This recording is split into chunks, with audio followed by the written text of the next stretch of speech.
Hi everyone, Sid Part 2 here, and like I promised, more videos. This time I will not be talking some mad shit, because that ended up badly for me.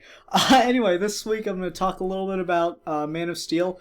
I posted another series of tweets, and I thought it'd make a good topic for a video, so I'm going to talk about what people call a plot hole in Man of Steel, and I've got my Man of Steel shirt that I've had 5 to 6 years before the movie came out, that I custom made. So for those that get the joke, leave a comment below and you win a prize, a mystery prize.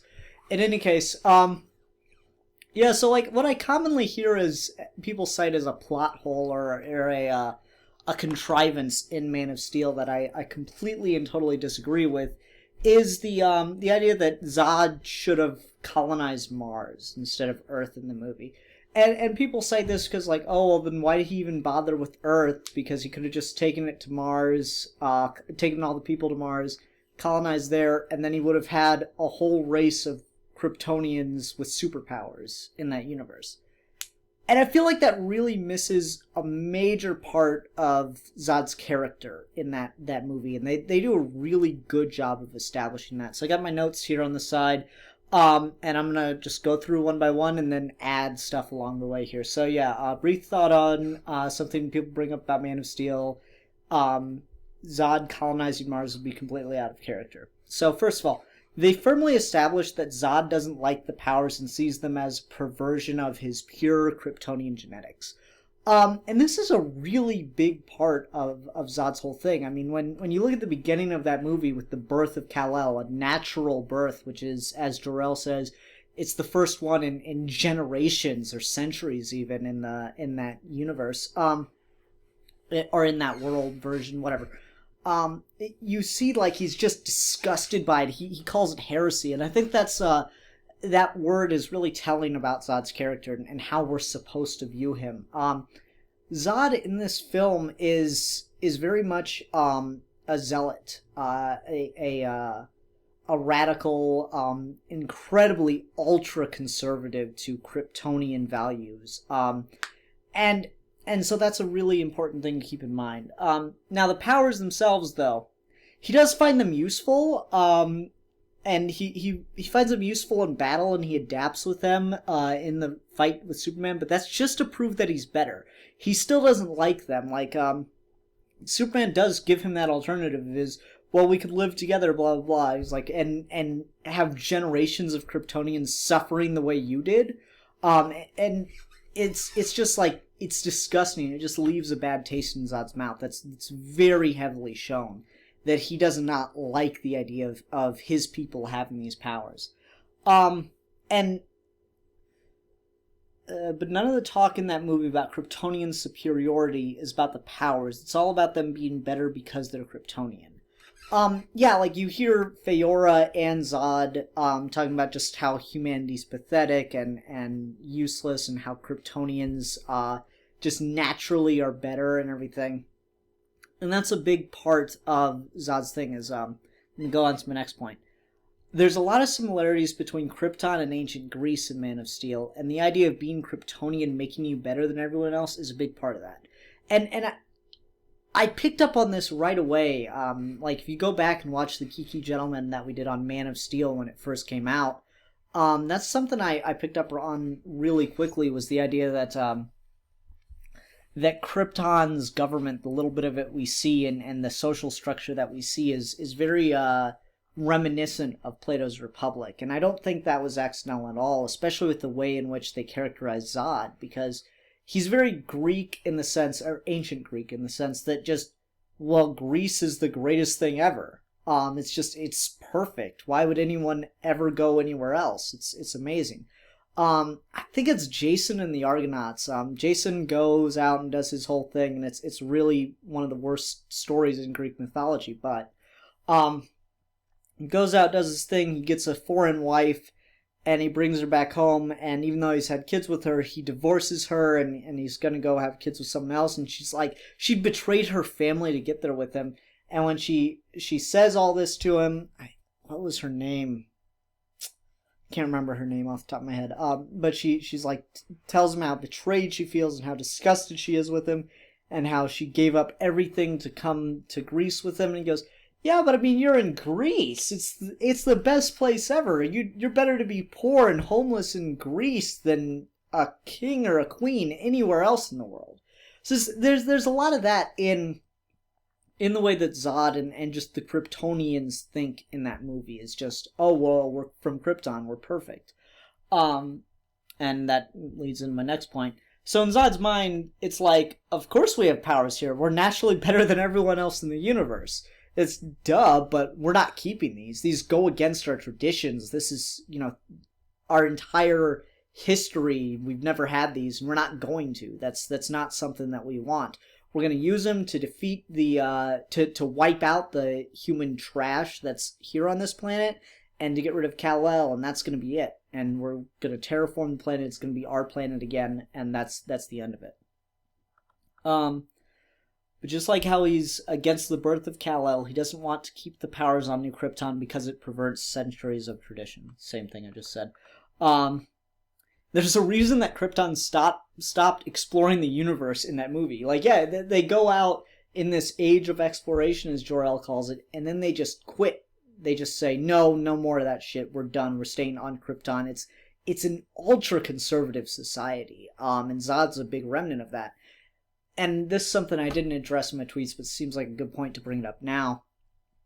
Well, then why did Zod try to overthrow everything? Well, first of all, the planet was about to blow the fuck up. That's one important detail. And to the Plato's Republic thing, in Plato's original Republic, he splits society up into three things. You have the working class, the plebeians, the plebs. Yeah, plebs. You have the warrior class, the soldiers, and then you have the philosopher king class, the guardians, and that's the smallest group. There would be only a handful of people every generation. And the idea was that the warrior class would be given all the best resources, all the best food, the best places to live, all the best stuff in the society, the top tier of that society. All of it goes to the soldier class. The working class gets really basic, any society of that time. That's the kind of food and shelter and stuff you get.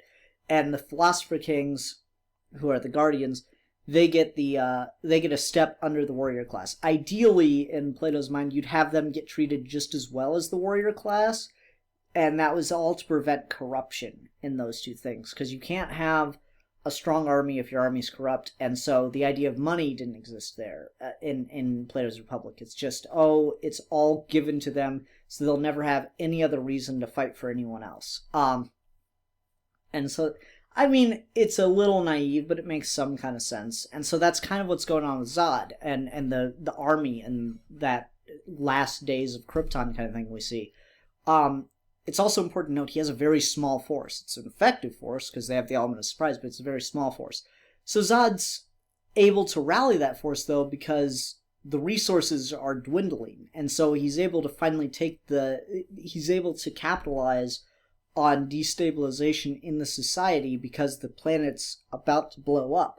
So he's able to take that lack of resources, show them that, see, this is why the guardians and the ruling class in this society should no longer be in power, so the military is going to take over.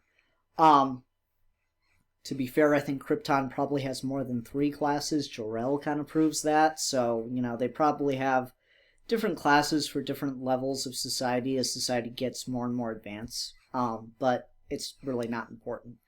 So Zod's able to take over and change tradition because it's necessary, because the resources have dwindled and the opportunity has become there. But when it came to the powers, that's still a perversion in his mind. It's disgusting. It's not Kryptonian. It's not us in Zod's mind. But this, of course, brings up why he wants Earth then. Well, part of that is that Kal-El or Superman is there, and he wants to eradicate what seems like a blight on Kryptonian culture.